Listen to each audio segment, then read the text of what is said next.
अगर आप इस चैनल में नए हैं तो प्लीज़ चैनल को सब्सक्राइब करें। Hello friends, welcome back to the channel. आज हम इस वीडियो में ये देखेंगे कि जो एक्टिव स्पोर्ट्समैन हैं वो कैसे इंडियन आर्मी ज्वाइन कर सकते हैं, और ये जो रिक्रूटमेंट होने वाली है ये इंडियन आर्मी की तरफ से होने वाली है।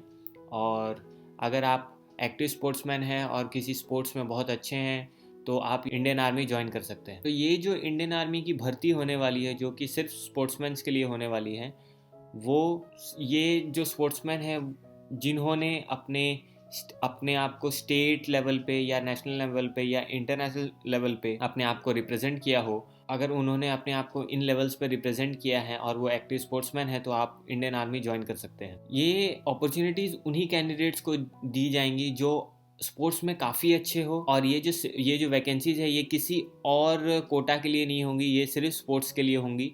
तो जितने अच्छे अच्छे स्पोर्ट्समैन हैं वो इसके लिए अप्लाई कर सकते हैं, लेकिन इसको अप्लाई करने के लिए कुछ रिक्वायरमेंट्स की लिस्ट हैं जो आपको पूरी करनी होंगी। अगर आप वो रिक्वायरमेंट की लिस्ट को अगर फुलफ़िल करते हैं तभी आप इन पोस्ट के लिए अप्लाई कर पाएंगे। अगर आप उनको नहीं करते हैं तो आप इन पोस्ट के लिए अप्लाई नहीं कर सकते हैं। तो ये जो रिक्रूटमेंट होंगी ये various parts of the country में होंगी, जो अलग अलग स्टेट्स हैं वो हर जगह ये होंगी, और ये जो रिक्रूटमेंट है ये ऑल इंडिया बेसिस पे होगा। तो जितने भी अच्छे अच्छे स्पोर्ट्समैन हैं और जो खुद को सर्व करना चाहते हैं इंडियन आर्मी में, वो इन पोस्ट के लिए अप्लाई करेंगे। तो हर साल बहुत सारे नंबर्स में एप्लीकेशंस भरे जाते हैं और एप्लीकेंट्स आते भी हैं, स्पोर्ट्समैन आते भी हैं। तो ये जो कोटा है ये इसलिए फ़ायदेमंद है क्योंकि आप डायरेक्ट हवलदार या नायब सूबेदार रैंक में कमीशन किए जाएंगे, और इसका जो ऑफिशियल नोटिफिकेशन है वो आपको इंडियन आर्मी के जो ऑफिशियल साइट है उसमें आपको मिल जाएगा। जो जो बच्चे सेलेक्ट होंगे उनका भी नाम ऑफिशियल साइट्स में ही दिया जाएगा। तो भर्ती है जो इंडियन आर्मी के लिए जो भर्ती होने वाली है उनमें के कौन से स्पोर्ट्स इंक्लूड किए गए हैं जिनके हिसाब से इंडियन आर्मी में जो स्पोर्ट्समैन हैं वो अपना एप्लीकेशन डाल पाएंगे। तो उसकी एक लिस्ट है जो आपको इस स्क्रीन पे दिख रही होगी। उस लिस्ट के हिसाब से आप अपना फॉर्म भर सकते हैं, और ये जो भर्ती होगी ऑल ओवर इंडिया में होगी, और जो लिस्ट निकलेगा वो भी ऑल इंडिया बेसिस पे ही निकलेगा। तो ये जो नोटिफिकेशन है प्लीज़ इसको मिस मत करिए, क्योंकि इसमें हम बहुत क्रूशियल और इम्पॉर्टेंट इन्फॉर्मेशन जो आपको लगेंगी इस एप्लीकेशन फॉर्म को भरने के लिए हम डिस्कस करेंगे। तो ये जो नोटिफिकेशन है ये इंडियन आर्मी जारी करने वाला है, और जो पोस्ट्स हैं, जो पोस्ट निकलेंगी वो होगी जीडी की, क्लर्क की, एसकेटी, ट्रेड्समैन की, टेक्निकल की भी निकल सकती हैं। नंबर ऑफ़ वैकेंसीज़ भी बहुत ज़्यादा होंगी, और डिस्ट्रिक्ट्स जहाँ जहाँ ये किया जाएगा, जो जो जहाँ ये रैलीज़ या भर्ती की जाएंगी वो अपडेट किया जाएगा मेन साइट में। इसका starting date, last date, admit card और भर्ती का जो डेट है, वेन्यू है, ये अभी तक डिस्क्लोज़ नहीं किया गया इंडियन आर्मी की तरफ से। आप अपने आप को इस चैनल से अपडेटेड रखिए, इस चैनल पे अपडेट रहिए, क्योंकि हम रेगुलर वीडियोस डालेंगे और ये डेट्स जैसे ही हमको पता चलेंगी हम आपको को नोटिफाई कर देंगे। जो इंडियन आर्मी की भर्ती होने वाली है इसमें कोई एप्लीकेंट अगर अप्लाई करना चाहता हो तो उसकी एलिजिबिलिटी क्राइटेरिया क्या होनी चाहिए, किस किस टर्म्स के बेसिस पे वो ये एप्लीकेशन भर सकता है। अगर आप सिर्फ एक अच्छे स्पोर्ट्समैन हैं तो आप इसमें अप्लाई नहीं कर सकते, क्योंकि इसमें कुछ एजुकेशनल क्वालिफिकेशन भी होती है जिसके हिसाब से आप इसको अप्लाई कर पाएंगे। एक मिनिमम एलिजिबिलिटी क्राइटेरिया जैसे कि 10th पास, 12th पास, मिनिमम जो एजुकेशनल क्वालिफिकेशन है वो आपके पास होनी ही चाहिए। और जो भर्ती का जो मेन प्रोसेस है, जो प्रोसेस होगा वो आपको डिफरेंट फैक्टर्स पे आपको एसेस करेंगे, आपको जज करेंगे कि आप आगे जाने के लिए एलिजिबल है या नहीं। अगर आप जैसे भर्ती में अगर आपको पहले रनिंग करा रहा हो 1600 मीटर या 1800 मीटर या जितना भी आपको रनिंग करने बोले, अगर आप उसी को क्वालिफाई नहीं करेंगे तो आगे वाले स्टेज में आप नहीं जा पाएंगे। तो उसी हिसाब से अपने आप को तैयार करें, फिजिकली फिट रहें, मेंटली फिट रहें। अब आते हैं कुछ मेन इंपॉर्टेंट एलिजिबिलिटी फैक्टर्स जो आपके होने ही चाहिए, जिसके हिसाब से आप इन पोस्ट के लिए भर पाएंगे। जो एज लिमिट दिया गया है, अगर आप नायब सूबेदार के पोस्ट के लिए अप्लाई कर रहे हैं तो आपका साल 17 से 24 साल के बीच में, और हवलदार के लिए अगर आप इस पोस्ट के लिए अप्लाई कर रहे हैं तो आपका 17 से 23 साल के बीच में होना चाहिए, 23 साल मैक्सिमम होना चाहिए। और जो एजुकेशनल क्वालिफिकेशन है वो क्या मांग रहे हैं इसमें, जो एस्पिरेंट है जो इस फॉर्म को भर रहे हैं, अगर वो नायब सूबेदार या हवलदार के पोस्ट के लिए भर रहे हैं तो वो उनका मिनिमम और मैंडेटरी जो क्राइटेरिया है एजुकेशनल क्वालिफिकेशन होना चाहिए वो होगा 10th पास। और इसमें कोई रिलैक्सेशन या एक्सेप्शन नहीं दिया जाएगा। अगर आप कोई कोटा से बिलोंग करते हैं या SC ST से बिलोंग करते हैं, आपको कोई रिलैक्सेशन नहीं दिया जाएगा या एक्सेप्शन नहीं दिया जाएगा, आपको इसमें मैंडेटरी 10th पास होना चाहिए। और दूसरा क्या है, आर्मी ज्वाइन करने के लिए आपको अपना फिजिकल स्टैंडर्ड्स एकदम अच्छा रखना होगा, फिजिकली आपको फिट होना होगा। उसके लिए भी बहुत सारे फैक्टर्स है जिस पे आपको जज किया जाएगा, जैसे आपका हाइट, वेट, चेस्ट आपका कितना है, वो सब आपको अच्छे से एग्जामिन किया जाएगा। जो आर्मी की मेडिकल कॉर्प्स है, जो आर्मी मेडिकल कॉर्प्स है, वो आपको इन टर्म्स पे आपको जज करेंगे, आपका स्क्रीनिंग होगा अगर आप इस पोस्ट के लिए अप्लाई कर रहे हैं तो ये जो एक बेसिक एट्रीब्यूट्स है जिस पे आपको जज किया जाएगा, ये किस दिन होगा, जिस दिन आपकी रैली, जिस दिन आपकी भर्ती का दिन होगा, उसी दिन, जिस दिन आपका रनिंग होगा, उसी दिन आपको ये सब एग्जामिन किया जाएगा। और अगर हो सकता है तो अगर आप स्पोर्ट्समैन हैं तो आपको एडिशनल और चिनअप्स, पुलअप्स या पुशअप्स भी करा सकते हैं। तो आप प्लीज़ उन सब चीज़ों का तैयारी करें। जैसा कि हमने इससे पहले वाले स्लाइड्स में देखा कि आपको 10th पास होना ही चाहिए, ये मैंडेटरी है। लेकिन अगर आप ये फिजिकल स्टैंडर्ड जो मेजरमेंट है, इसमें आपको कुछ रिलैक्सेशन मिल सकता है। अगर आप कोई कास्ट से बिलोंग करते हैं या कोई कैटेगरी से बिलोंग करते हैं तो आपको इसमें कुछ रिलैक्सेशन भी मिल सकता है। अब इसका सिलेक्शन प्रोसीड्योर क्या है, आप कैसे आपको सेलेक्ट करेंगे कि आप अच्छे स्पोर्ट्समैन हैं और आप इंडियन आर्मी के लिए तैयार हैं। तो इसका सिलेक्शन प्रोसेस क्या है, जैसा कि आप जानते हैं इंडियन आर्मी ज्वाइन करने के लिए हज़ारों लाखों बच्चे अप्लाई करते हैं। वैसे ही इस स्पोर्ट्स कोटा रिक्रूटमेंट के लिए भी हज़ारों लाखों बच्चे अप्लाई करेंगे। तो इसका जो सिलेक्शन प्रोसेस होगा, जो प्रोसीड्योर होगा, वो काफ़ी टफ होने वाला है। जो शॉर्टलिस्ट कैंडिडेट्स होंगे जिनका नाम उस लिस्ट में आएगा, सिलेक्शन लिस्ट में, वो बहुत सारे फेजेस या प्रोसेस पास करके ही उस लिस्ट में नाम आएगा। ये जो लिस्ट बनाई जाएंगी ये उस बेसिस पे होंगे कि जितने भी कैंडिडेट शॉर्टलिस्ट हुए हैं वो सारे स्टेजेस को पास किया है कि नहीं। पहला जो प्रोसेस है जहाँ से सिलेक्शन प्रोसेस शुरू होता है और ये सबसे बेसिक प्रोसेस है, वो है डॉक्यूमेंट वेरिफिकेशन। जो भी आप ऑनलाइन में भर रहे हैं फॉर्म, वो सारा जो डेटा है वो वेरीफाई डॉक्यूमेंट वेरिफिकेशन के टाइम ही होगा। अगर आप 10th में दे रहे हैं, आपको 60% आया है, तो उसका जो वेरिफिकेशन होगा वो इसी टाइम में होगा जहाँ पे फिजिकली आपका जो डॉक्यूमेंट्स है वो देखा जाएगा। उसके बाद जैसा कि ये रिक्रूटमेंट सिर्फ स्पोर्ट्स कोटा के लिए है, तो आपका स्पोर्ट्स ट्रायल्स भी लिया जाएगा कि आप जिस भी स्पोर्ट के लिए पार्ट ले रहे हैं उस स्पोर्ट पे आपका स्किल देखा जाएगा, आप फिट है या नहीं, आप उस स्पोर्ट सही से खेल पा रहे हैं नहीं। तो ये स्पोर्ट्स स्टाइल में आपको जज किया जाएगा। तीसरा है फिजिकल एफिशिएंसी टेस्ट।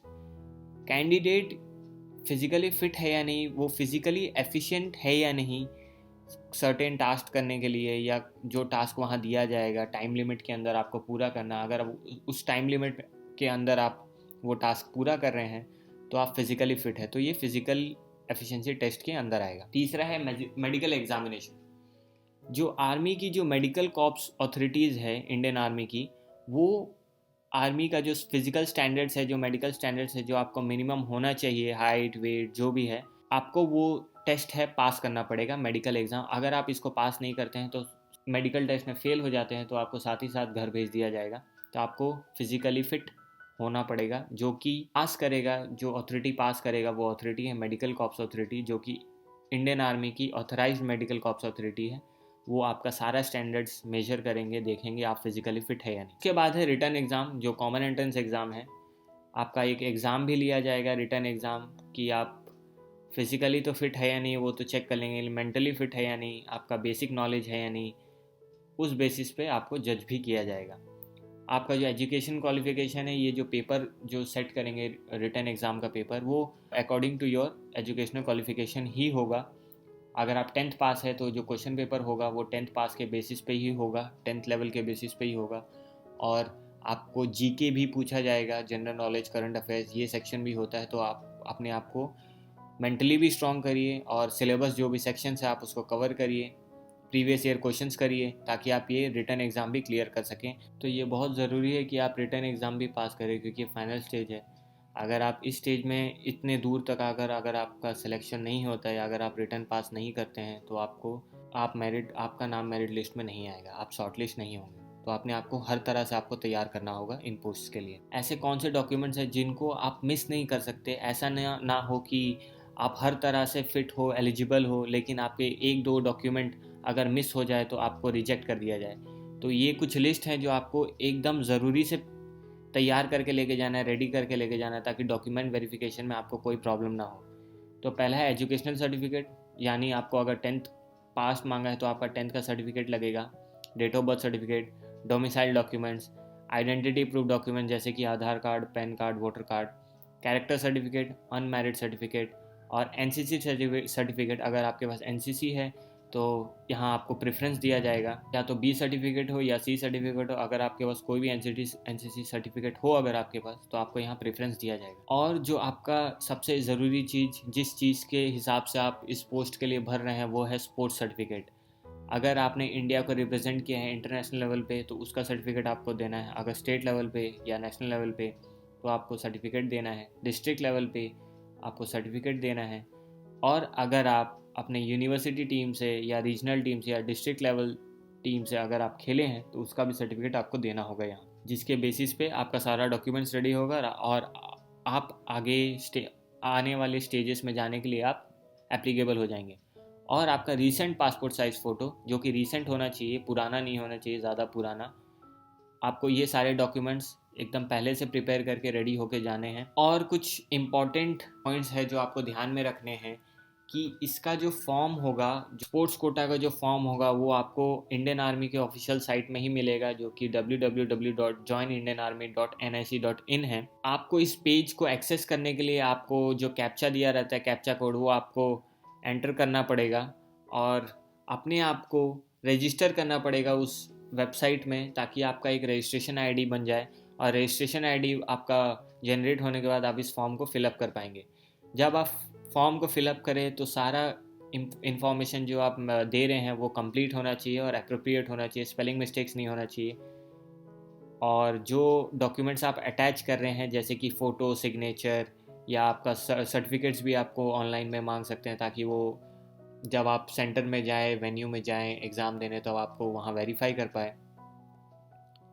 तो वो सब जो भी डॉक्यूमेंट्स आप स्कैन करके अपलोड करेंगे, वो सारा एक बार आप रीचेक कर लें बार बार उसको अपलोड करने से पहले। और जब सारा फॉर्म सही से सबमिट हो जाए, उसको 2 बार प्लीज़ रीचेक करें, ताकि आप स्पेलिंग्स और कुछ गलती ना कर पाएँ।